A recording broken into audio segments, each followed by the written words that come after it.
সংস্কার নিয়ে কাল থেকে রাজনৈতিক দলগুলোর সংলাপ, স্বৈরাচার প্রতিরোধ দিবসে শহীদদের প্রতি শ্রদ্ধা। হাসিনার পতনে যুক্তরাষ্ট্রের ভূমিকা নেই, বাংলাদেশে স্টারলিংক ইন্টারনেট চালু করতে চান ইলন মাস্ক। এখনও বোতলজাত সয়াবিন তেলের সংকট, শবে বরাতের মাংসের বাজার চড়া।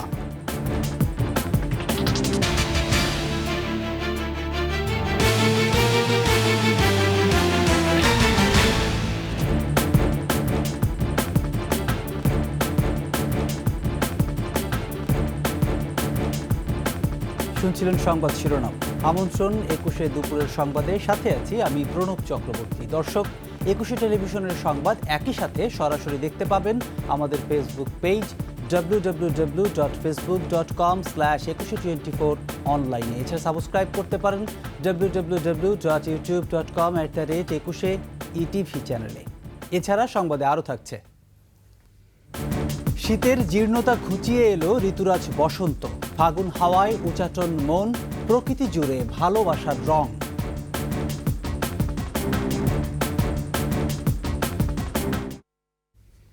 নতুন ব্যবস্থায় বাংলাদেশে ফ্যাসিবাদ আর মাথাচাড়া দিয়ে উঠতে পারবে না বলে মন্তব্য করে শিল্প ও গণপূর্ত উপদেষ্টা আদিলুর রহমান খান জানিয়েছেন, আগামীকাল থেকে সংস্কার নিয়ে রাজনৈতিক দলগুলোর সঙ্গে আলোচনা শুরু হবে।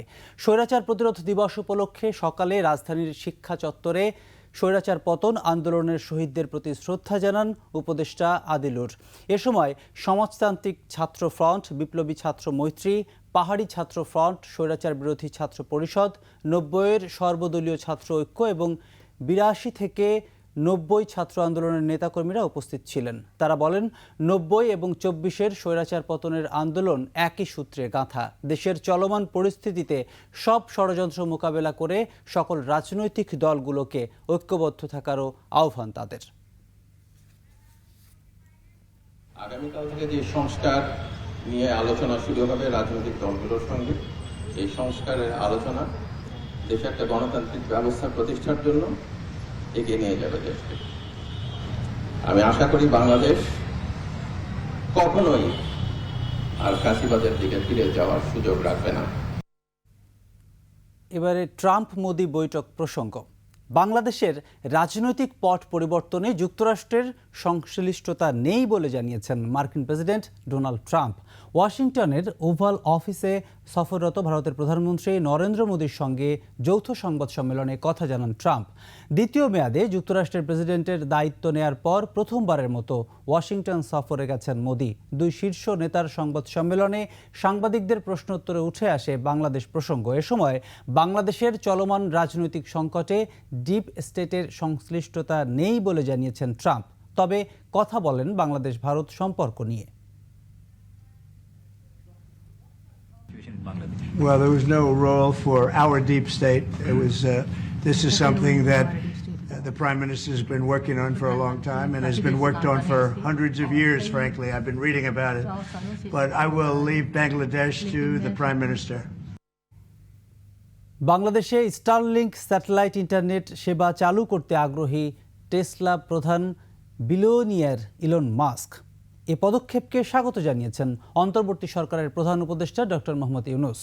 দুবাইয়ে ওয়ার্ল্ড গভর্নেন্স সামিটের ফাঁকে ট্রাম্প প্রশাসনের শীর্ষ ব্যক্তি ইলন মাস্কের সঙ্গে ভিডিও কনফারেন্সে কথা বলেন ডক্টর ইউনূস। এ সময় স্টারলিংক চালুর সম্ভাবনা যাচাই করতে ইলন মাস্ককে বাংলাদেশে আমন্ত্রণ জানান প্রধান উপদেষ্টা। একই সাথে স্যাটেলাইট ইন্টারনেট সেবার মাধ্যমে কর্মসংস্থানের সুযোগ সৃষ্টি সহ আন্তর্জাতিক বাণিজ্যে বাংলাদেশের প্রবেশ আরও সহজ হবে বলে তুলে ধরেন ডক্টর ইউনূস।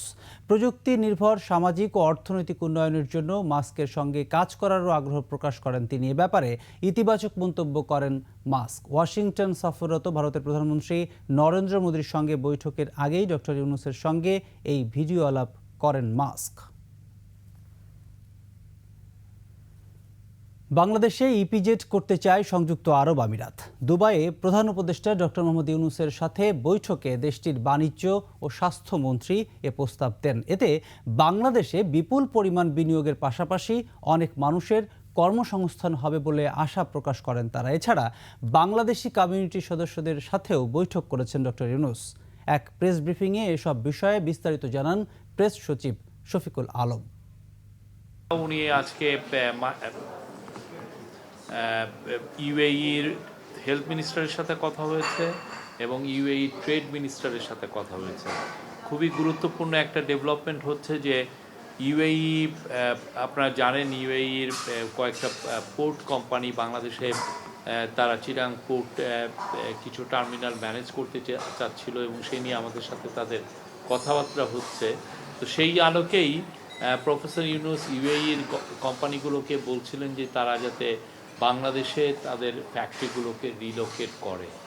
সেই আলোকে আজকে ইউএইর ট্রেড মিনিস্টার প্রফেসর ইউনূসকে প্রপোজাল দিয়েছেন যে তারা বাংলাদেশে একটা ইপিজেড করতে চায়। এছাড়াও প্রফেসর ইউনূস বাংলাদেশি কমিউনিটি মেম্বারদের সাথে কথা বলেন।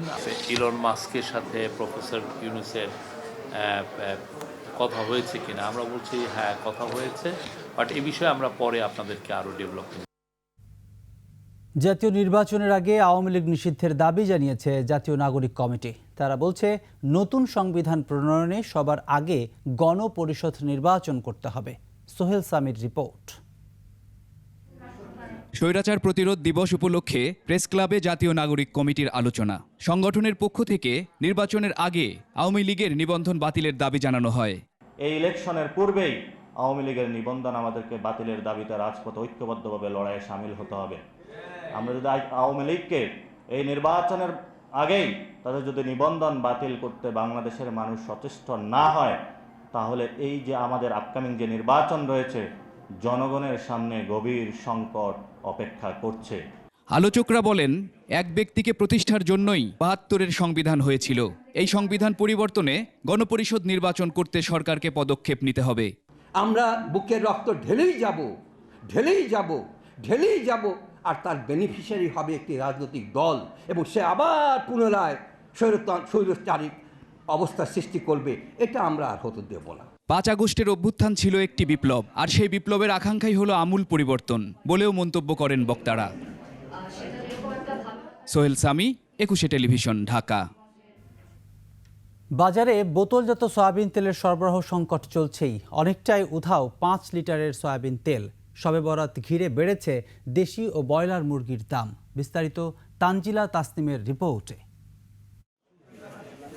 বোতলজাত সয়াবিন তেলের ভয়াবহ সংকট। দোকানিরা বলছে মিল থেকে সরবরাহ কম, অনেকটাই উধাও ৫ লিটারের সয়াবিন তেলের বোতল। খোলা সয়াবিনের কেজি ১৭৫ টাকা।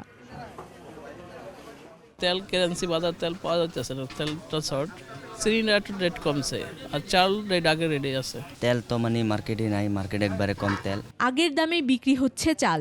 মিনিকেট ৭০ থেকে ৭২ টাকা, মোটা চাল ৬২ টাকা, নাজির শাল চাল বিক্রি হচ্ছে ৮৫ টাকা কেজি দরে।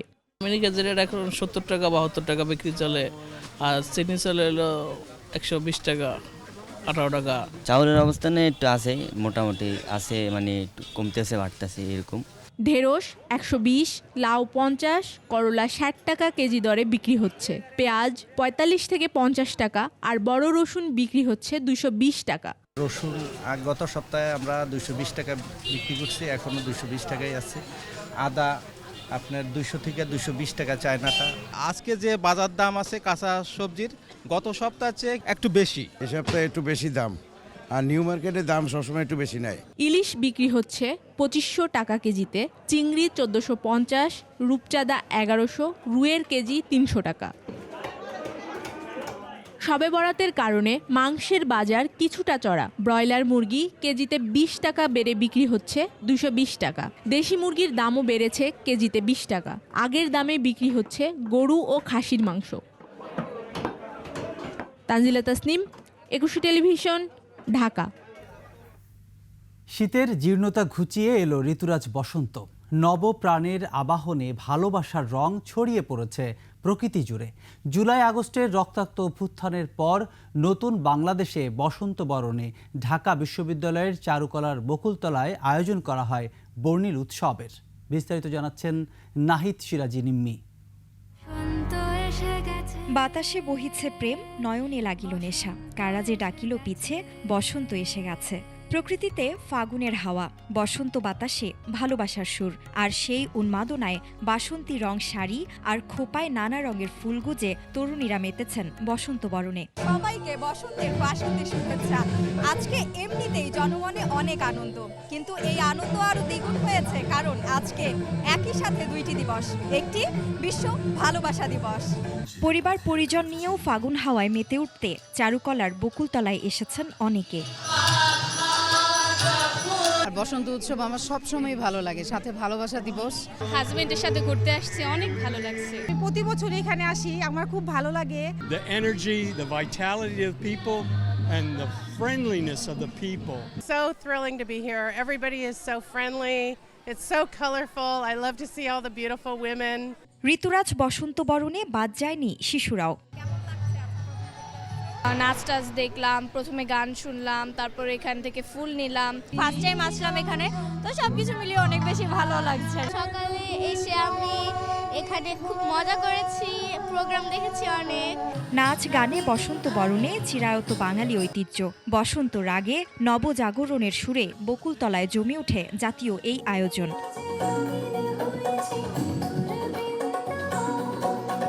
সারা পৃথিবীর কোথাও কিন্তু 6টা ঋতু নেই। আমাদের গ্রীষ্ম, বর্ষা, শরৎ, হেমন্ত, শীত, বসন্ত 6টা ঋতু নিয়ে আছে। প্রকৃতির যে বৈচিত্র্য, এই বৈচিত্র্যের মধ্যে বসন্তটা হচ্ছে ঋতুর রাজ। সেই কারণে বসন্ত উৎসবটা মানে একটা বিশেষ মাত্রা নেয়। নববসন্তে আগামীর দিন হবে ভালোবাসার, শুভ ও সুন্দরের এমনই প্রত্যাশা সবার। নাহিদ সিরাজি নিম্মি, 21 টেলিভিশন, ঢাকা। নিচ্ছি সংবাদ বিরতি। যখন ফিরছি তখন অন্যান্য সংবাদের সাথে আরও থাকবে। টঙ্গীর তুরাগ তীরে বিশ্ব ইজতেমার শেষ পর্ব, বৃহত্তম জুমার জামাতে মুসল্লিদের ঢল।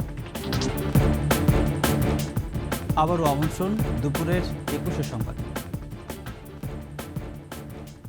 পবিত্র শবে বরাত আজ যথাযোগ্য ধর্মীয় মর্যাদায় মহিমান্বিত এই রজনীতে আল্লাহর ইবাদত বন্দগি করবেন ধর্মপ্রাণ মুসল্লিরা। ফার্সি শব্দ শব আর বরাত অর্থ ভাগ্য। হিজরি সনের শাবান মাসের 14 তারিখ দিবাগত রাতকে তাই ভাগ্য রজনী হিসেবে পালন করে মুসলিম উম্মাহ। এ রাতে পরম করুণাময় মহান আল্লাহর অনুগ্রহ লাভের আশায় নফল নামাজ, কোরআন তেলাওয়াত ও জিকিরে মগ্ন থাকেন ধর্মপ্রাণ মুসলমানরা। এদিকে শবে বরাত থেকেই শুরু হয়ে যায় পবিত্র রমজানের প্রস্তুতি।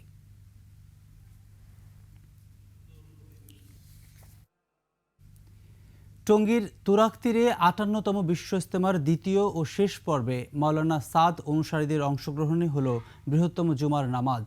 ইমামতি করেন মাওলানা সাদের ছেলে ইউসুফ বিন সাদ। অংশ নেন দেশ বিদেশের লাখো মুসল্লি। জুমার নামাজের অংশ নিতে টঙ্গীর আশেপাশের মুসল্লিরা সকাল থেকেই আসতে থাকে ইজতেমা ময়দানে। এর আগে ফজরের নামাজের পর আম বয়ান করেন মাওলানা আব্দুস সাত্তার। এরপর খিত্তায় খিত্তায় ইজতেমায় অংশগ্রহণকারীদের তালিম দেন মুরব্বীরা। রোববার আখেরি মোনাজাতের মধ্য দিয়ে শেষ হবে এবারের বিশ্ব ইজতেমা।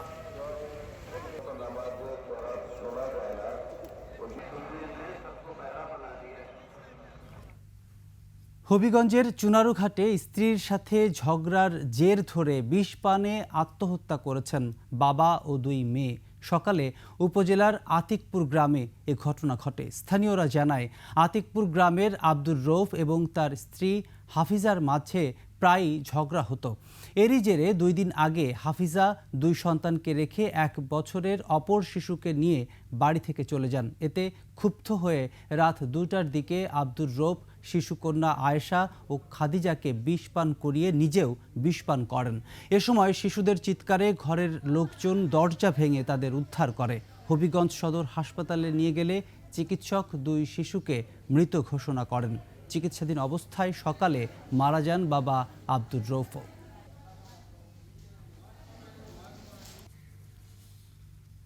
সময় হলো আরেকটা বিরতির। যখন ফিরব তখন থাকবে। চ্যাম্পিয়ন্স ট্রফি খেলতে দুবাই গেল টাইগাররা। 17 ফেব্রুয়ারি একমাত্র প্রস্তুতি ম্যাচ। আইসিসি চ্যাম্পিয়ন্স ট্রফি খেলতে দেশ ছেড়েছে বাংলাদেশ ক্রিকেট দল। গতরাত 1টায় শাহজালাল আন্তর্জাতিক বিমানবন্দর ত্যাগ করে শান্ত বাহিনী। স্কোয়াডের সঙ্গে গেছেন কোচিং স্টাফদের সদস্যরাও। দেশ ছাড়ার আগে ভক্ত সমর্থকদের কাছে দোয়া চেয়েছেন ক্রিকেটাররা। আগামী 19 ফেব্রুয়ারি থেকে শুরু হবে চ্যাম্পিয়ন্স ট্রফি। মূল আয়োজক পাকিস্তান হলেও হাইব্রিড মডেলে ভারত খেলবে দুবাইয়ে। 20 ফেব্রুয়ারি বাংলাদেশের প্রথম ম্যাচের প্রতিপক্ষ ভারত। এর আগে 17 ফেব্রুয়ারি পাকিস্তান শাহিনসের বিপক্ষে একমাত্র প্রস্তুতি ম্যাচ খেলবে বাংলাদেশ। 2017 সালে সর্বশেষ চ্যাম্পিয়ন্স ট্রফিতে সেমিফাইনাল খেলেছিল টাইগাররা। এবার তাই আশার পারদ একটু বেশি, তাই অধিনায়কের চোখ শিরোপার দিকেই।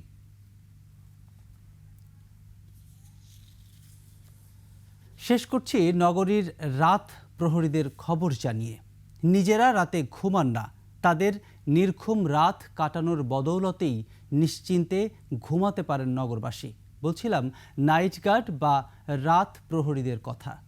নিশুতি রাতের অন্ধকারে তাদের কল্যাণেই নিরাপদ থাকে পুরো নগরী, অথচ তাদের অনেকের জীবনেই রয়েছে স্বাচ্ছন্দ্যের অভাব। সেই সব রাত প্রহরীদের কথা জানাচ্ছেন সঞ্জয় অধিকারী। নগরীর বুকে রাত নামতেই কমে আসে কোলাহল। রাত যত গভীর হয় নিস্তব্ধতা ততই বাড়ে। দিনের কর্মব্যস্ততা সেরে মানুষ যখন আশ্রয় নেয় ঘরে, তখনও এই নগরীর অলিগলিতে জেগে থাকে কিছু মানুষ। তাদের ত্যাগের বিনিময়ে অনেকটা নিশ্চিন্তে নিরাপদে ঘুমায় শহরবাসী। আমরা মানুষের সেবা করলে ইনশাল্লাহ মনে করি আমরা যত ডিউটি করবো, আমাদের ডিউটি আগে গেলে বলবে যে নাইট গার্ড ভালো। শুধু আবাসিক এলাকায় নয়, বিভিন্ন অফিস, মার্কেট ও ব্যবসা প্রতিষ্ঠানও নিরাপত্তার চাদরে মোড়া থাকে এইসব রাত প্রহরীদের কল্যাণে। তবে তাদের অনেকেই স্বল্প বেতনে হিমশিম খান সংসার চালাতে। ওদের কাজ অনুযায়ী বেতনটা খুবই কম পড়ে যায়।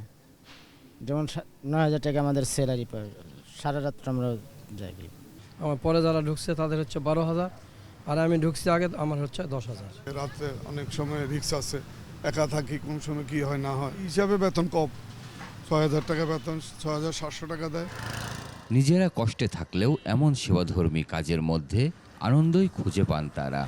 মোটামুটি ভালোই লাগে কাজটাকে, একটু কষ্ট হলেও নাইটে করতে তো হয়। এটাই ডিউটি করতে করতে মানে অভ্যাস হয়ে গেছে, এখন মোটামুটি ভালোই লাগে।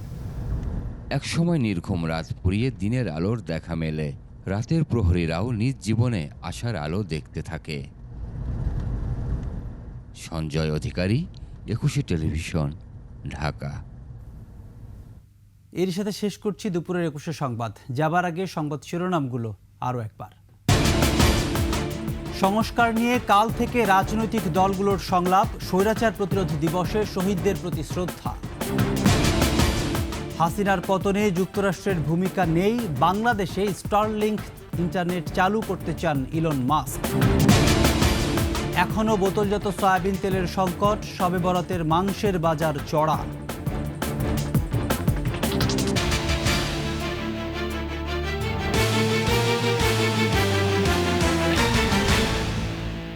দর্শক, সর্বশেষ সংবাদ জানতে ডায়াল করুন 202 নম্বরে, আর ভিজিট করুন 21-tv.com এই ওয়েবসাইটে। ফেসবুকে ভিজিট করতে পারেন www.facebook.com/2124 অনলাইন। এছাড়া সাবস্ক্রাইব করতে পারেন www.youtube.com/21etv চ্যানেলে। এতক্ষণ সঙ্গে থাকার জন্য ধন্যবাদ। পরবর্তী সংবাদ বিকেল 5টায় দেখার আমন্ত্রণ রইল। 21-এর সাথেই থাকুন।